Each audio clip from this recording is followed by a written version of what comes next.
વલસાડના ધારાસભ્ય પહોંચ્યા બ્રિજની મુલાકાતે, કહ્યું ગડર તૂટ્યો છે, બ્રિજ નહીં. વલસાડમાં આજે સવારે કૈલાશ રોડ પર બની રહેલા નવા બ્રિજનું ગડર તૂટી પડતા ભારે ભાગદોડ મચી જવા પામી હતી, જેમાં બ્રિજ પર કામ કરી રહેલા 5 શ્રમિકોને ઈજાઓ થતાં તાત્કાલિક તેમને નજીકની ખાનગી હોસ્પિટલમાં ખસેડવામાં આવ્યા હતા. આ બનાવ બાદ ભારે અફવાઓનું મોજું પણ ફરી વળ્યું હતું, જેમાં સોશિયલ મીડિયામાં આ બ્રિજ તૂટી પડવાની વાતો વહેતી થઈ હતી અને સાથે જ ઘટનામાં શ્રમિકોના જીવ ગયા હોવાની પણ અફવાએ ભારે જોર પકડ્યું હતું. આ સમગ્ર ઘટના બાદ વલસાડના ધારાસભ્ય ભરતભાઈ પટેલ નવસારી ખાતે કામ અર્થે ગયા હોવાથી ઘટનાની જાણ થતાની સાથે જ તેમણે સ્થળ પર આવીને તપાસ કરી હતી અને લોકોને અફવાઓ પર ધ્યાન નહીં આપવું અને ખોટી માહિતી શેર નહીં કરવા લોકોને અપીલ કરી હતી. આજે તે ઔરંગા નદી પરનો પુલ કૈલાશ રોડ પરનો જે ઘટના બની છે, આપણે ઘટના બની છે એની ખબર મને હું નવસારી કંઈક અગત્યની મિટિંગમાં ગયો હતો સવારે અર્લી મોર્નિંગ, અને નવસારી મિટિંગમાં મને આ ખબર પડી કે એક બ્રિજનો એક ભાગ તૂટી પડવા પામેલ છે.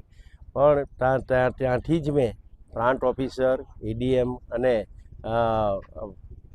એના જે સ્ટેટના એન્જિનિયર છે એના હાથે મેં થોડી કોન્ફરન્સથી ચર્ચા કરી કે આ બ્રિજ તૂટી ગયો કે કેટલી જાનહાનિ થઈ છે, કોઈને વાગ્યું છે, કોઈને શું છે, બધી જ માહિતી ત્યાંથી મિટિંગમાંથી મેં મેળવી છે. એ મને એન્જિનિયરે અને પ્લાન્ટ ઓફિસરે મને જણાવ્યું કે કોઈ જાનહાનિ તો નથી થઈ, પણ 5 માણસો એન્જર્ડ થયા છે. એ 5 પૈકી 3 માણસોને કસ્તુરબા હોસ્પિટલમાં છે, બીજા સિવિલ હોસ્પિટલમાં છે. એની પણ હું હમણાં ખબર લેવા જાઉં છું. જે તરત ખબર પડી એટલે તરત મિટિંગમાં અમારા આ મુખ્ય અધ્યક્ષની રજા લઈને તરત અહીં સ્થળ પર આવ્યો છું. સ્થળ પર જોવા મળ્યું તો મને માહિતી અહીંયાના સુપરવાઇઝર પરથી માહિતી મળી છે, એના કોન્ટ્રાક્ટર પરથી પણ માહિતી મળી છે. જે બ્રિજ જે તૂટ્યો છે એ ગડર ખસી થવાથી તૂટી પડ્યો છે. એમાં કોઈ સ્લેબ તૂટી પડ્યો નથી, એ કોઈ સ્લેબ ભરેલો પણ નહીં હતો, પણ જે સેન્ટિંગનું કામ હતું એમાંથી એ ગડર અને એક ટેકો ખસી થવાથી એને આખી રેલિંગ તૂટી પડી છે. બીજું કોઈ મોટી ઘટના એ પવામાં નથી. કોઈ એવી અફવા જે ફેલાવવામાં આવી છે કે 5 માણસો મરી ગયા, 3 એ પણ એવું કશું નથી. એન્જરી સામાન્ય એન્જરી થઈ છે અને હોસ્પિટલમાં છે. લગભગ આજે સાંજના બી રજા બી આપી દેશે, એટલે એવી કોઈ મોટી દુર્ઘટના બની નથી. પણ રેલિંગ તૂટી પડી છે એ વાત સાચી છે. હવે એના માટે જે કંઈ સરકાર લેવલે જે પગલાં લેવાના છે, સરકાર લેવલે સરકારને પૂરી માહિતી, આની ઇન્ફોર્મેશન માહિતી મેં પણ આપી છે અને અધિકારી લેવલે, કલેક્ટર લેવલે પણ માહિતી આપી છે. એટલે એની પૂરેપૂરી માહિતી મળશે. મને જેવી ખબર પડી એટલે મેં અહીંના સ્થાનિક માણસો, અહીંના ગુંડલાવના સરપંચ, ધમણાચીના સરપંચ, અહીંના આગેવાન કેયુરભાઈ, નિખિલભાઈ, બધાને મેં કહ્યું છે તમે સ્થળ પર જાઓ અને કોઈ માણસને હેલ્પની જરૂર પડે તો જરૂર તમે એમાં મદદ કરો. પણ એવો કોઈ અકસ્માત થયો છે, પણ એમાં કોઈ મરણ કે કોઈ એવી ગંભીર ઘટના બનવા પામી નથી. એટલે આજે હું તરત જ નવસારીથી અહીં વિઝિટમાં આવ્યો છું અને વિઝિટમાં બધી જ મેં વસ્તુ જોઈ છે અને હકીકતમાં સ્લેબ પડ્યો નથી, એ રેલિંગ પડી છે, ગડર તૂટી પડી છે. એનું સમારકામ ચાલુ છે અને એ માટે જવાબદાર જે હોય એની અમે સરકાર પગલાં લેશે.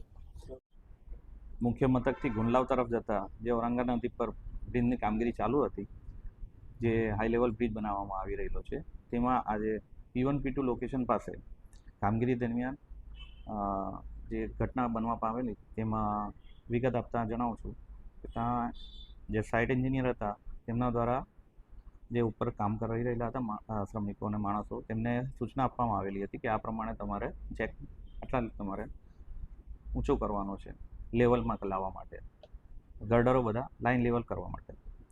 જેમાં શ્રમિકો દ્વારા ફરજ ચૂકથી વધારે થઈ જવા કારણે ગર્ડર સ્લીપ થઈ જવા પામેલ હતો અને એ સ્લીપ થવાના કારણે આ ઘટના બનવા પામેલ છે.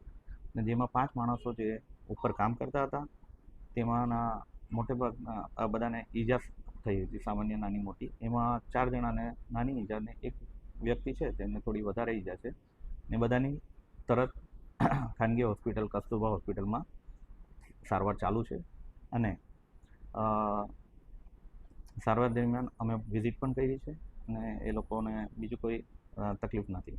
ઇજાદાર દ્વારા પણ આ ઘટનાના રેફરન્સમાં જે વધારે ઈજા પામેલ છે તે શ્રમિકને 2 લાખ રૂપિયા તથા જે નાની મોટી ઈજા છે તે લોકોને 1 લાખ રૂપિયા આપવાની અને સ્વખર્ચે આપવામાં આવી રહી છે. વધુમાં અત્રેના વિભાગ દ્વારા પણ ઇજાદારને નોટિસ આપી ખુલાસો માંગવામાં આવી રહેલો છે અને આ મુજબની કામગીરીમાં ફરીવાર ન બને તેના માટે તાકીદ કરવામાં આવેલ છે.